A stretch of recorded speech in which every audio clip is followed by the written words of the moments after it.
भी करना। हाँ जी, ये थोड़ा सा एक्सप्लेन करें। हुज्जत ही, हुज्जत तमाम कर दी गई। हाँ जी हाँ जी हाँ जी हाँ जी। इसको ज़रा थोड़ा एक्सप्लेन करें।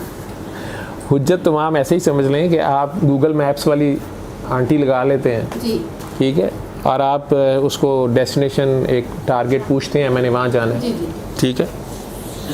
अब वो आपको बताती है, सारा मैप बताती है, जी ठीक है, मुख्तलिफ ऑप्शंस भी दे देती है रास्ते, और उसमें से बेहतरीन रास्ता भी बताती है, ठीक है।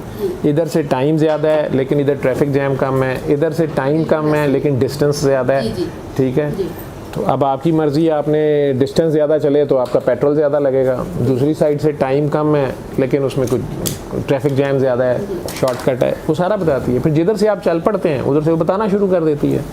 अब उसमें भी वो बताती है कि पहले से बताती है कि from 500 yards you have to turn left, ठीक। आपको अचानक लगता है कि ओहो मैं छोटा रास्ता समझ के आ तो गया हूँ, ये तो आगे से सारा ट्रैफिक जैम है। अब वहाँ से आप अचानक 500 यार्ड्स नहीं, आप 100 यार्ड्स के बाद ही कट मार लेते हैं राइट साइड पे कि नहीं नहीं नहीं मैं वो लंगे रास्ते से जाता हूँ, अब इधर से। अब वहाँ से तो वो नहीं बोलती।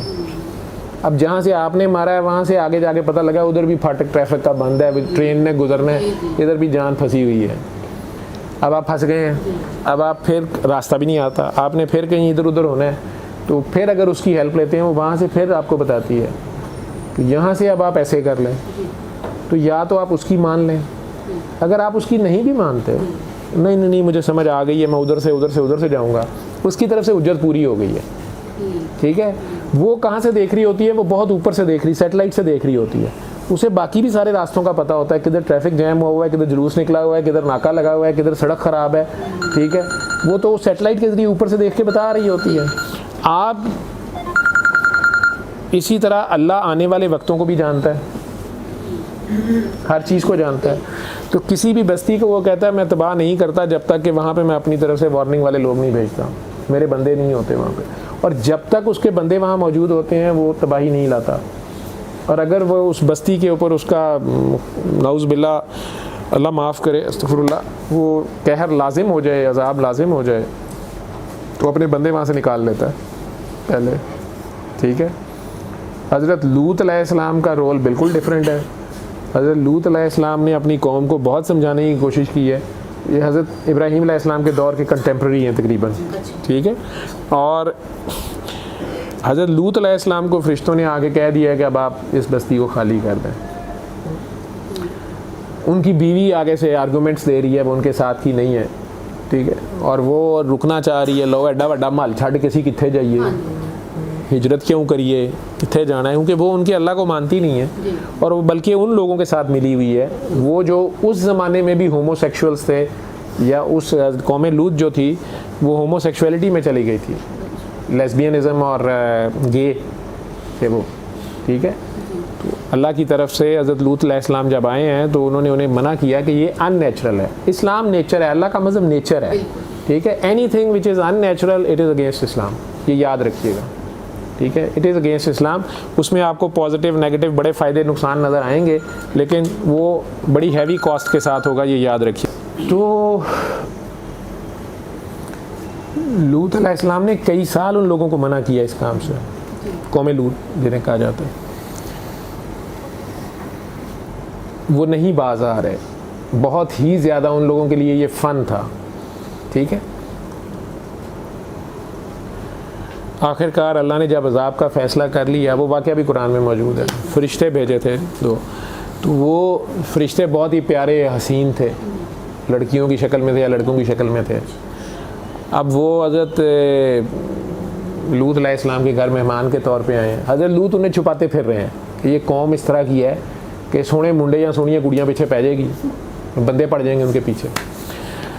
तो उनकी बीवी ने शायद मुखबरी भी की है, ठीक है, और लोगों को बता दिया है। साथ उन फरिश्तों ने आखिरकार हज़रत लूत तो परेशान हो रहे हैं, उन्होंने बता दिया है कि हम फरिश्ते हैं और अब इस कौम पे अज़ाब लाजिम हो गया, इन्हें आने दें हमारे पास, ठीक है। वो तो पता नहीं अल्लाह मियाँ ने फिर उनके साथ क्या सलूक किया, अल्लाह की पकड़ बहुत शदीद होती है। तो उससे पहले वो नबी उन पे हुज्जत हैं, उन सब पे पहले वार्निंग देने वाला आया है, अल्लाह ने कंप्लीट कर दिया। हज़रत मूसा अलैहिस्सलाम फ़िरौन पर हुज्जत हैं और फिर फ़िरौन की रिपीटेड हुज्जतें मांग रहा है वो। कभी वो जादूगरी का मुकाबला कर रहा है, कभी वो कोई मुकाबला कर रहा है, कभी कोई कर रहा है, कभी कोई डिमांड कर रहा है।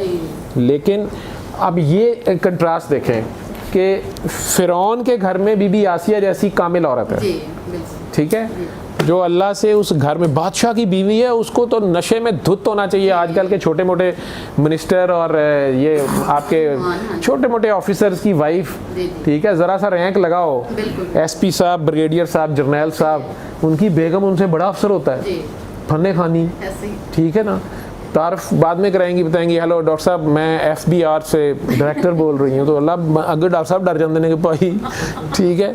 तो वो रैंक छोटा छोटा, ये सीट बड़ा ख़तरनाक चीज़ है ना, ये बहुत बड़ा फ़िरौन है। उस फ़िरौन के जिसको 50 साल से जिसने मेल जीनोसाइड किया है, छोटे बच्चे ज़िबा किए हैं, ये कसूर वाले लड़के के खिलाफ कितनी नफरत है कि उसने 6-7 बच्चियाँ ज़िबा कर दी हैं, कत्ल कर दी, ज़िना किया। उसने तो 50 सालों में पता नहीं कितने ज़िबा किए होंगे, ठीक है। उसका हाथ रोकने वाला ही कोई नहीं है, किसी की बद्दुआ भी नहीं लग रही उसको। और इतना वो फ़िरौन है कि वो अपने आप को सजदा करा रहा है, या अपने आप को अल्लाह या गॉड कह रहा है, खुदा कह रहा है, तो उसकी बीवी तो उससे बड़ी फन्ने खां होनी चाहिए। औरत को चाहिए क्या? पैसा, इख्तियार। तो कुर्बान जाऊँ ऐसी कंप्लीट औरत पे। वो वहाँ बैठ के अल्लाह से कह रही है कि मुझे इसके शर से बचा। मुझे नहीं ये समझ आई कि उसने उसी घर में ज़िंदगी गुजार दी है, ठीक है। अल्लाह ने उनसे इतना बड़ा काम लिया है मूसा अलैहिस्सलाम की परवरिश का। मूसा अलैहिस्सलाम की जो एक वालदा हैं, वो वालदा हैं जिन पे वही आ रही है, उनकी वालदा पे वही आ रही है कि मूसा को पैदा होते साथ ही तुम संदूक में डालो, दरिया में बहा दो और देखना मैं साथ रहूँगा। और कुर्बान जाऊँ उस माँ के उस ईमान पे, उस बिलीफ पे कि उन्होंने उस बच्चे को दरिया, आजकल की माएँ जो हैं जवान बेटों को जहाज पे क्या या जंग में नहीं या आर्मी में नहीं जाने देती, ठीक है, तो या शादी हो जाए तो लड़की के मैंने बाहर लेके जाना है तो उसके वाले नहीं करती, ठीक है, कि नहीं ले के वक्री हो गई है, ठीक है। तो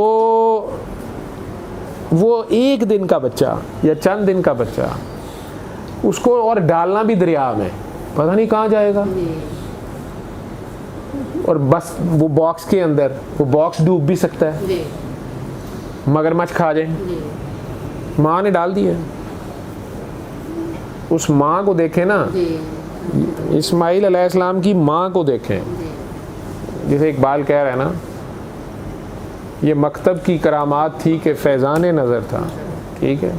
ना तो वो मकतब में गए हैं, ना इब्राहीम अलैहिस्सलाम ने फैज़ान नज़र बख्शा है, वो तो उनके साथ रहे ही नहीं ना, या कोई पीर साहब भी नहीं है। अगर इब्राहीम अलैहिस्सलाम के फैज़ान नज़र से है तो फिर इब्राहीम अलैहिस्सलाम को किसका फैज़ान नज़र था? आज़र का तो नहीं हो सकता।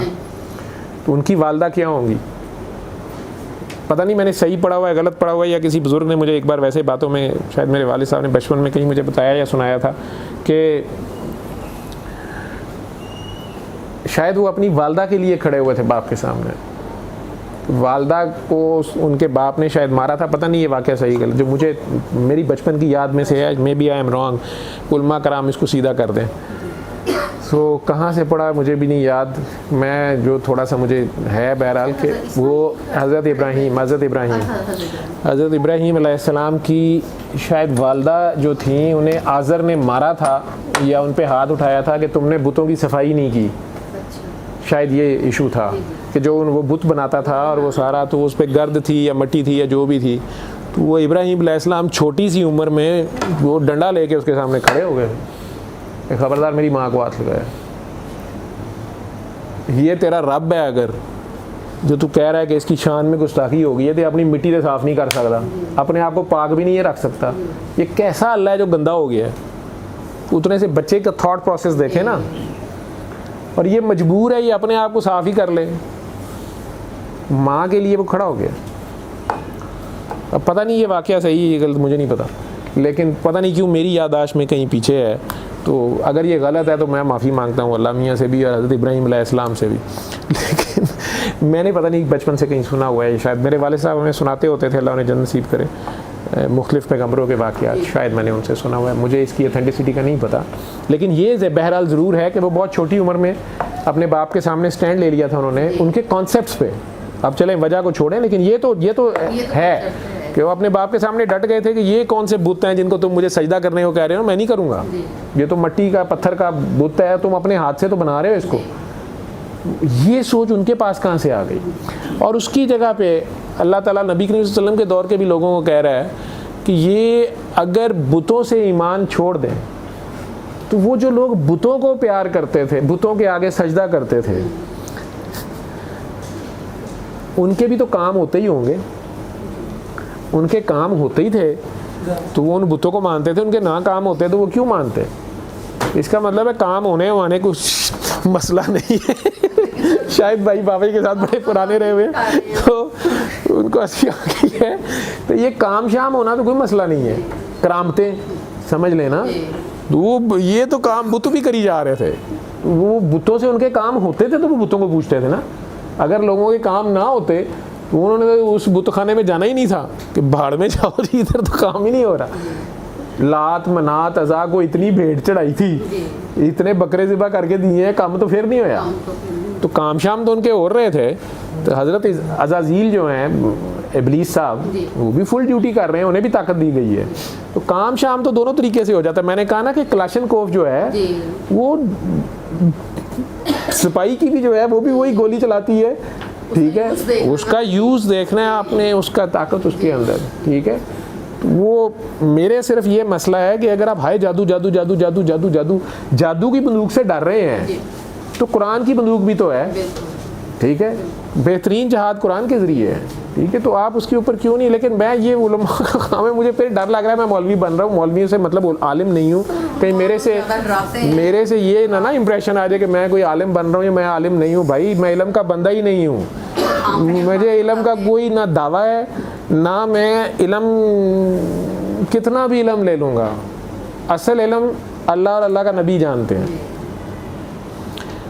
तो मैं फिर ये मेरे लिए गुस्ताखी है मैं सरकार के इल्म में कोई हिस्सेदार बनूँ। बस जितना वो मैं तो अपने मुशाहिदात, अपनी जो मेरी समझ बूझ है, माइट भी ये टोटली 100% रॉन्ग हो, आप लोग मेरे से बेहतर समझने सोचने वाले हो, ठीक है। तो हज़रत लूत हज़रत वो आपका सवाल उधर आ गया, तो लूत अलैहिस्सलाम को तो हुक्म आ गया, तो बीवी ने उनकी इनकार कर दिया, उसने कहा मैंने तो नहीं जाना, वो तो वहीं रह गई। हज़रत लूत अलैहिस्सलाम को अल्लाह ने बता दिया कि ये साथ ही मरेगी, ये नहीं है हम में से, जिस तरह नूह अलैहिस्सलाम को कह दिया गया था कि ये तुम्हारी बीवी नहीं है हमारे में से, ठीक है। उधर से आप बीबी आसिया हैं जो फ़िरौन के महल में रह के अल्लाह के साथ जुड़ी हुई हैं, तो हज़रत मूसा की एक माँ वो हैं, ठीक, और दूसरी माँ आगे से ये मिली हैं। सरकार दो आलम सल्लल्लाहु अलैहि वसल्लम की एक माँ वो हैं बीबी आमिना, ठीक है, और फिर एक बीबी हलीमा सादिया हैं, ठीक है। तो ये अल्लाह का पहले से सारा सिस्टम तो उसकी अपनी मर्ज़ी है, वो उस तरह की माँओं की गोद में वो दोनों पले हैं। और बीबी आसिया को अल्लाह ताला उनकी क्या उन्हें शान दी हुई है कि वहाँ फ़िरौन के महल में बैठ के उन्हें खुदा याद है और वो अल्लाह से दुआ कर रही हैं कि मुझे इसके शर से बचा, मैं इसके साथ कहीं शिरक में मुब्तला ना हूँ, लेकिन मुझे मेरा घर, मुझे जन्नत में तेरे घर के साथ घर चाहिए। उनकी डिमांड देखिए अल्लाह से, उनकी दुआ ये है कि बस तेरे नेड़े नेड़े रहूँगा, उनकी दुआ है कुरान में, ठीक है, बीबी आसिया की। तो ये अल्लाह की तरह, ये अल्लाह वाले जिन्हें मैं कहता हूँ, जिन्होंने अल्लाह से अल्लाह मांगा हुआ है, ठीक है। अल्लाह ने उन्हें दुनिया दी हुई है, अल्लाह ने उन्हें महल में रखा हुआ है, उन्हें हुक्मरानी दी हुई है, बादशाहत दी हुई है, और बादशाहत भी ऐसी कि बंदा नहीं आगे से हिल सकता, ठीक है। वहाँ उन्हें खुदा याद है, वहाँ भी उन्हें खुदा याद है और खुदा ही याद है, और खुदा ही की खातिर खुदा के उस नबी के उस बच्चे को पाला है, फिर उस फ़िरौन से बचाया है जब उसने कहा कि नहीं ये वही बच्चा ना हो। हाँ। वो कोयले रख दिए हैं, वो एक्सपेरिमेंट सारा, वो ज़ुबान जल गई मूसा अलैहिस्सलाम की, ठीक है, लेकिन वो उस बच्चे को प्रोटेक्ट करके रेज़ किया है। उधर से दूसरी माँ भी पहुँच गई है दूध पिलाने, अल्लाह के काम अल्लाह ही जाने, ठीक है। तो जो उसने खुद करने होते हैं ये उसकी अपनी प्लानिंग, ग्रेट प्लानिंग का हिस्सा होता है। हम कहें कि हमें भी ये पूरा प्रोटोकॉल दिया जाए, उसके बाद वो टेस्ट भी देने पड़ेंगे ना। तो पीएचडी की डिग्री मांगना, पीएचडी का स्टेटस मांगना, तो टेस्ट भी तो पीएचडी लेवल का होगा। वहाँ से ये आजमाइशें मैं तो बहरहाल नहीं दे सकता, आप में से किसी की ज़रूरत है तो खड़े हो जाए, मैं तो नहीं दे सकता, ठीक है।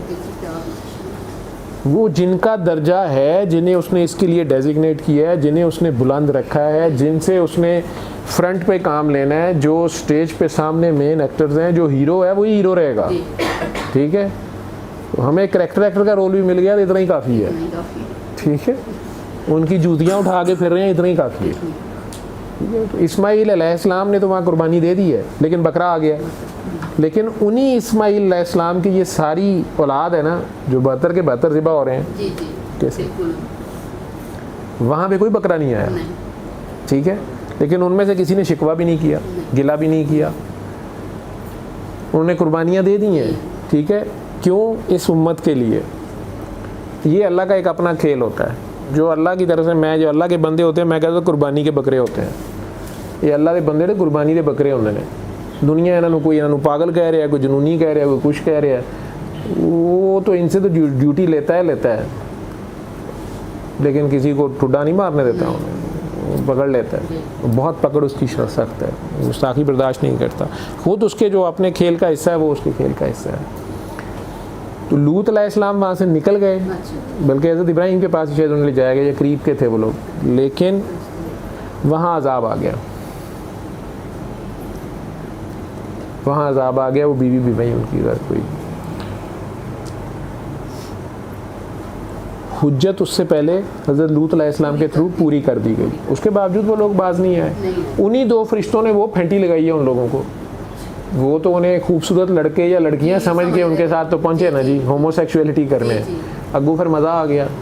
ठीक है, तो वो तो जो भी हुआ अल्लाह माफ़ करे, लेकिन आज भी अब ये अननेचुरल है। अगर मेरे पास 1-2 बच्चे जिन्होंने मुझे ये अपना शेयर किया, बड़ी एज की ख़वातीन है, मर्द हैं, कि हमें बचपन में किसी ने इस काम में उलझा दिया। 6-7 साल की बच्ची है, माँ बाप आपस की लड़ाई लड़ रहे हैं, सेपरेशन हो रही है, बाप और लड़कियों के चक्कर में पड़ा हुआ है, माँ गुस्से में बच्ची का ध्यान नहीं कर रही, बच्ची को ड्राइवर छोड़ने जाता है तो वो गोद में बैठा रहा है गाड़ी में। वो कह रही है कि मुझे वो जो बाप वाली क्रेविंग थी, मैं तो वो उसके लिए समझती थी। ठीक है, अब वो उसको बड़ा होकर पता लगा कि that was all filth and wrong. कारी साहब को कहती कोई पढ़ाने आता था तो उसने भी यही हरकत करनी। जो कुक था, मैं उसके करीब हुई, उसने भी। बाय द टाइम वो बड़ी हुई तो उसने मर्दों से नफरत शुरू कर दी, सहेलियों से दोस्ती लगाई। तो एक टीचर साहब ने उसके साथ, फीमेल टीचर थी, कोई 13-14 साल की एज में, उसने रो रो के मुझे वो मतलब साइकी की दवाइयाँ खा खा के पागल हुई हुई थी। तो वो कहीं सूरह रहमान सुनी, अल्लाह ने पता नहीं उस पर ये खोला, उसने मेरे सामने रो रो के इस कहानी का बताया। वो एक बात कह रही थी कि अल्लाह मुझे माफ़ करेगा। कह रही थी कि पहले तो मैं इस बात पे अल्लाह से गुस्से में थी कि मेरे साथ ही ऐसा क्यों हुआ। जब मुझे पता चला कि दिस वाज ऑल रॉन्ग, तो मैंने किसी मौलवी साहब को बताया, तो उन्होंने मुझे वो गालियाँ दी हैं। उन्होंने कहा दफ़ा हो जाओ, तुम काफिर, तुम ये हो, तुम वो फलां। तो मुझे ये समझ आ गई कि मेरी माफ़ी नहीं हो सकती, and I continued in it. तो कई वीडियो में उसने सुन लिया कि अल्लाह सबको माफ़ करता है, ये करता है। उसने सूरह रहमान सुनी, अल्लाह जाने उसे क्या फीलिंग हुई। तो उसने मेरे पास आई, पहले तो कुछ देर खुली नहीं इस बात पे। ठीक है, बार बार एक ही सवाल पूछा करें, रोती रहा करें, अल्लाह हर चीज़ माफ़ कर देगा। ठीक है, मैं वो एक आयत है जिसमें अल्लाह कह रहा है मैं सब कुछ माफ़ कर दूँगा। मैं उन्हें बार बार दिखाऊँगा, रोती रहें। आखिरकार वो एक दिन क्लिनिक पे मेरे सामने खुली और रोती रही कि मेरे साथ ऐसा हुआ। तो फिर मैंने उन्हें कहा कि ये आपका कसूर नहीं है। 5-6 साल का बच्चा जो है उसे क्या पता है। हाँ, जो माँ बाप हैं, जो ब्रेकअप्स हैं, जो ब्रोकन फैमिलीज़ हैं, इसलिए अल्लाह को हलाल चीज़ जिसे आप कहते हैं तलाक, वो सख्त नापसंद है। और शैतान को बहुत पसंद है तलाक। जितनी हलाल चीज़ें हैं उनमें से शैतान की पसंदीदा तरीन चीज़ है, वो चाहता है सारी कर लेंगे, डाइवोर्स। मियाँ बीवी में जो लड़ाई है शैतान की फेवरेट चीज़ है, क्योंकि इसके साथ जो ज़मीन पे असल फसाद फैलता है, अगली जनरेशन उसमें इफ़ेक्ट होती हैं, तो वो उसका काम बड़ा आसान हो जाता है। और असल इबादत ये है, सबसे बड़ी इबादत मैं कहता होता हूँ, बाबा जी कहते थे कायनात में सबसे बड़ी इबादत है अल्लाह और अल्लाह के नबी के बताए हुए तरीके से शादी करना, अगली नस्ल पैदा करना, और जान जोखों में डाल के उनकी तरबियत करना, उन्हें पालना पोसना, जवान करना। हाँ, जब वो बालिग हो जाएं उसके बाद भी उनके आप ठेकेदार ना बने। फिर आगे अगर वो जिस तरह नूह अलैहिस्सलाम का बेटा अपने एक रास्ते पे जा रहा है नहीं मान रहा, आदम अलैहिस्सलाम के बेटे ने कत्ल कर दिया अपने ही भाई को, हाबील और काबिल, ठीक है, कत्ल कर दिया। कायनात में जो ज़मीन पे आके जो पहला कत्ल है, जो पहली मौत है, वो इंसान ही इंसान की कर रहा है ना। तब तो कोई मज़हब शज़ब नहीं आए थे, फिरके नहीं आए थे।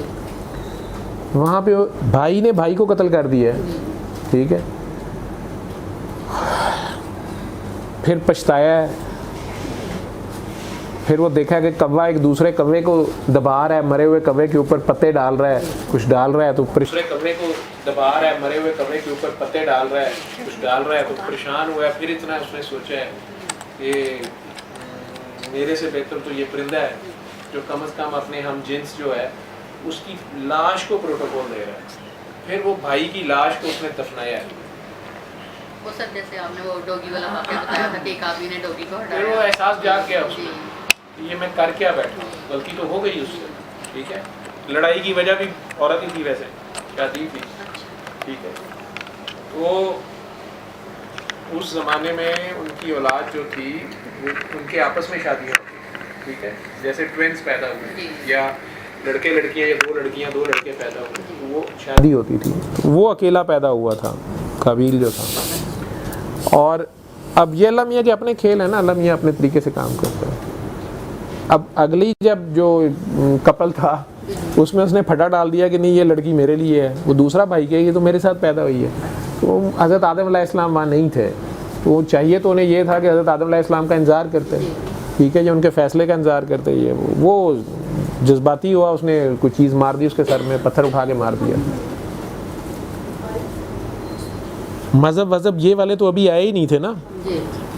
वो भाई उसका मर गया, कत्ल हो गया, पहला कत्ल वो है ज़मीन पे। तो इंसान का ये सारा टेस्ट है, अल्लाह का लिखा हुआ जो भी स्क्रिप्ट है, तो फाइनलिटी उसकी माननी पड़ती है, ठीक है।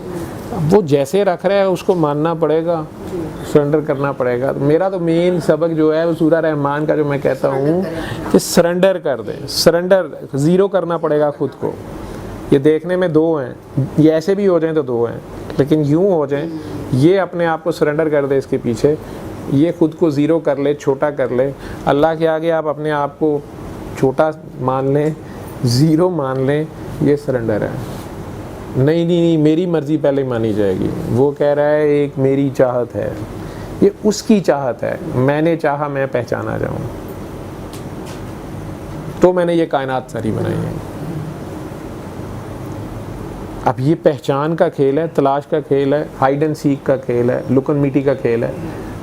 अंबिया ने यही तलाश का सफ़र चलते गए हैं। नबी करीम सल्लल्लाहु अलैहि वसल्लम ने आके जो तौहीद ओपन कर दी है, उसके ऊपर उन्होंने कहा है ना कि मुझे तुमसे शिर्क का डर नहीं है। ये भी उस दिन मेरे ऊपर किसी ने फतवा लगाया हुआ था, नीचे कमेंट लिखा जी डॉक्टर साहब कहते हैं नबी करीम सल्लल्लाहु अलैहि वसल्लम ने आखिरी खुतबे में कहा था मुझे तुमसे शिर्क का डर नहीं है, तो इसका मतलब अब शिर्क हो ही नहीं सकता। तो डॉक्टर साहब जो हैं वो कुरान को निगेट कर रहे हैं नौज़ुबिल्लाह, और उसका बहाना बना के शिर्क करी जा रहे हैं। सर आप तो हमेशा कहते हैं कि मैं मज़हब को प्रमोट नहीं कर रहा। सरकार दो आलम सल्लल्लाहु अलैहि वसल्लम के लफ्ज़ों को मैं कहाँ से डिस्क्राइब करूँगा, मेरी औकात ही क्या है, मैं ऐसी कोई बात नहीं कह रहा। मेरा ज़ोर उस चीज़ पे है जिसकी तरफ से वो वार्न कर रहे हैं, हमें उससे बचना है। वो कह रहे हैं मुझे तुमसे शिरक का डर नहीं है। उनमें से एक साहब कहना शुरू हो गए ये सिर्फ उन साहबा के लिए था। वैसे तो उन्होंने ये कहा था कि मेरा जो सबक है ये तुम आने वालों को बता देना, वो आने वालों को बता दें, हो सकता है वो तुमसे भी बेहतर समझने वाले हों, अमल करने वाले हों। जिस तरह वो डॉक्टर साहबा उस दिन कह रही थी कि मुझे कुरान मजीद की तफसीर बताएं, मैं कौन सी पढ़ूँ या कौन सा करूँ। बेटा मैंने उन्हें बड़ी अच्छी हैं वो, तो उन्हें मैं उस दिन बाद में कहना था, बीच में कॉल कट गई थी कि बेटा जितना कुरान आपको फ़िलहाल आता है क्या उस पर अमल है? अगर तो उस पर अमल हो गया 100% तो फिर अगला भी उसमें से गौर करके अगले सबक लें, क्योंकि कुरान में कुछ हुक्म हैं उन पे लाजमी अमल है, जो मुहकमात हैं उन पे हुक्म जो है, जो हुक्म हैं उन पे लाजिम है कि आप अमल करें। बाकी उसमें तफक्कुर करना अल्लाह ने ओपन दावत दी है, लेकिन हुक्म को तो मिनो इन मानना पड़ता है। उसको मिनोइन मानना पड़ता है। कवानीन जो है जो उसके हुक्म आ गए हैं वो क्लियर हैं और नबी करीम सल्लल्लाहु अलैहि वसल्लम ने बयान फरमा दिए अटल हैं, वो अटल हैं, वो तो करने ही पड़ने हैं आपको। तो अगर उसी पे अमल नहीं हो रहा, बिल्कुल गीबत ना करो और सारा दिन गीबत ही करते रहते हैं, सही, झूठ ना बोलो, मैं तो सारा दिन बोलता रहता हूँ, भी सारा दिन चलता ठीक है, उस पे तो अमल हो ही नहीं जा रहा, तो नहीं जी मैं पूरा कुरान शरीफ का पता कर लूँ, है। हाँ, तो पूरा सबक ले लिया तो मार्क्स और टाइट हो जाएंगे ना, ये बहुत क्योंकि उसमें साथ मार्किंग होगी कि आपको कितना। पूछा गया था सरकार दो आलम से कि आप तो वही लेके आ गए, लेकिन आज से जो 100 साल पहले मक्के में लोग बुत पूछते गए और उन तक दीन नहीं आ सका, पीछे हज़रत इब्राहिम वाला दीन जो है वो सारा डिस्टॉर्ट हो गया, उनका क्या होगा? उन्होंने कहा अगर किसी के तक बात नहीं पहुंची तो जितनी पहुंची है उसका उतना हिसाब लिया जाएगा। इसीलिए नबी सल्लल्लाहु अलैहि वसल्लम की भी दुआ, वैसे वो अल्लाह से कहते हैं रब्बी ज़िदनी इल्मा, कि मुझे इल्म और दे, लेकिन साथ उनकी दुआ और सारे अंबिया की दुआ ये रही है कि हमें वो इल्म दे जिससे नफ़ा है, मेरा भी कोई भला है और मखलूक खुदा का कोई भला है, वो इल्म नहीं जो मेरे लिए भी अजाब बन जाए और दूसरों के लिए भी बन जाए या उसके शर में मैं भी गिरफ्तार हो जाऊँ, उससे पनाह मांगी गई है। तो अगर मैंने वो सबक तो सारे इकट्ठे कर लिए, लेकिन प्रैक्टिकल में मैं फ़ेल हूँ, प्रैक्टिकल में मैं फ़ेल हूँ, तो फिर मारा गया। क्योंकि उसकी पूरी बात को अगर गौर करेंगे ना, तो अल्लाह तो ये कह रहा है कि मैंने जो तुम्हारे लिए हलाल किया है वो खाओ पियो, उसको खामखा अपने ऊपर हराम ना करो। साथ ही कहता है कि जो मैंने कह दिया है वो खाओ, लेकिन बसियार खोरी मुझे पसंद नहीं है, ये कोई गौर ही नहीं करता। ये उसी आयत का साथ पार्ट है कि ज़्यादा खाना, ज़्यादा ठोसा ठासी ये ना करो, है हलाल ही खा रहे हैं ना, जी, हलाल भी ज़्यादा नहीं करना, फिर हम लेकिन कायनात तो बैलेंस पे ही चल रही है, बैलेंस पे चलेगी ना। बैलेंस पे चल रही तो है। जब इम्बैलेंस हो जाएगा, जी। अब डॉक्टर्स पहुंच गए हैं कि ओबेसिटी जो है जी। उसके साथ ही शुगर, ब्लड प्रेशर, पता नहीं क्या कुछ है, जी जी, आहिस्ता आहिस्ता ये चीज़ आ रही है कि यार ये बीमारियां, इनका इलाज नहीं निकले, ये बीमारियां नहीं है, ये कॉन्सिक्वेंसेज हैं कुछ, जी ये मेटाबॉलिक सिंड्रोम उसे कहना शुरू हो गए हम, ये इम्बैलेंस हुआ हुआ है। जी, तो जहाँ तक ये सूरह रहमान वाला सबक है, ये तो हमारा सीधा सीधा ये है कि रूह पहले बीमार होती है, बिल्कुल रूह बीमार होती है तो जिस्म बीमार होता है। डॉक्टर्स फिर उसका कोई नाम रख लेते हैं, जो भी उसका